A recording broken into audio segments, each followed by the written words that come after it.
All right, let's talk about cybersecurity visualizations. You see them everywhere, right? In security operations centers, on vendor websites, covering all of our dashboards. But here's the big question. Are these flashy graphics actually helping us, or are they just pretty pictures? Let's dive in and find out.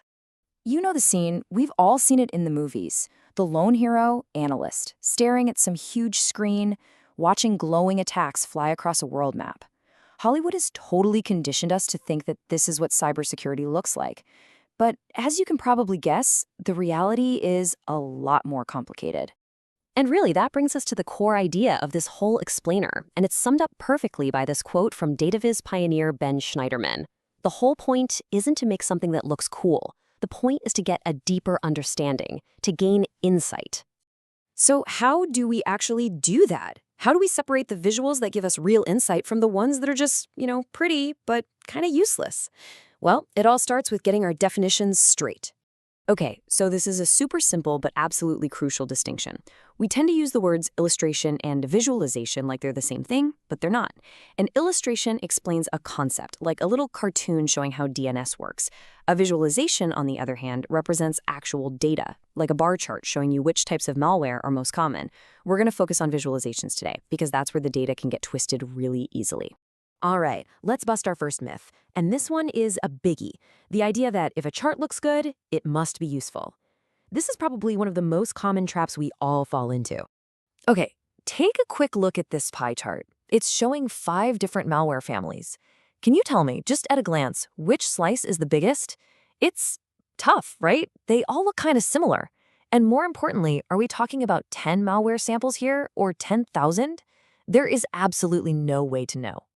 And boom, look at this. When we take that exact same data and just put it into a simple bar plot, the insight is immediate. You don't have to guess or squint. You can instantly see that dance-off is the most common, and you can see the actual numbers right there on the side. The bar plot gives you clarity, where the pie chart just gave you confusion.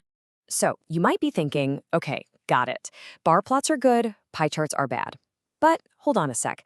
It's not that simple, because the truth is any type of chart can be designed to mislead you. I mean, just look at this thing. It's a bar plot, sure, but you could argue it's even worse than the pie chart. Without any labels on that y-axis, we've lost all context. We can see one is bigger, but how much bigger? We have no idea. It's designed for shock value, but it tells us almost nothing useful. Okay, on to our next myth, which kind of builds on the last one.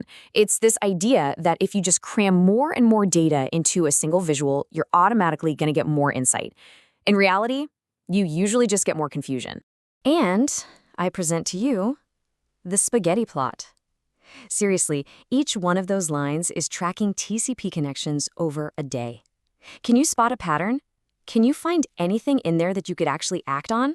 Of course not. It's a visual mess. As the source material says so perfectly, the plot has been lost. And here's another common offender, the 3D chart on a 2D screen. It might look all fancy and sophisticated, but for clear communication, it is a total disaster. The perspective completely distorts the data. See that bar way in the back? It looks short, but we can't be sure because it's almost completely hidden by the taller ones in front of it. So just to break it down, that skewed perspective makes it impossible to accurately compare the heights of the bars. Taller bars in the front are literally hiding data in the back. You're adding all this complexity, but you're not adding any clarity. It's the definition of style over substance. And now for our third myth. This one takes us right back to those Hollywood movies. You know, the dazzling world maps with lines arcing all across the globe, supposedly showing us exactly where a cyber attack is coming from. Now, to be fair, maps like these can be useful as illustrations. This slide does a great job of showing the conceptual difference between a centralized botnet and a decentralized peer-to-peer one. They definitely get the idea across. The problem starts when we treat them like they're accurate visualizations of where attackers are in the real world. See, these maps are built on something called geo-IP data, which basically tries to match an IP address to a physical place. But if you're using it as a tool to actually find where an attacker is sitting, they are, to put it bluntly, essentially useless. An IP address is not like a street address. It isn't fixed to one spot. Attackers can route their traffic through proxies and VPNs all over the world. So that map is just showing you the last server in a long chain, not the person actually at the keyboard. It's a pretty picture, but it is not an evidence map. Okay, one last little trap for our brains. Look at this scatter plot. It shows a bunch of connections over the course of an hour. Do you see any patterns? Maybe a little vertical line here or a cluster of dots over there? Our brains are just incredible pattern-matching machines. We can't help but try to find order in the chaos. But here's the twist. The data used to make that plot, it was completely random. The patterns we thought we saw are a perfect example of something called the clustering illusion. It's our brain's tendency to see signals even when there is only noise. And this is so dangerous in cybersecurity, where confusing random noise for a real threat can send you down a very costly and time-wasting rabbit hole. So, we've debunked some pretty major myths, but how do we put all this into practice? How can you become a more critical consumer of all these visualizations you see every day? Well, here's your new toolkit.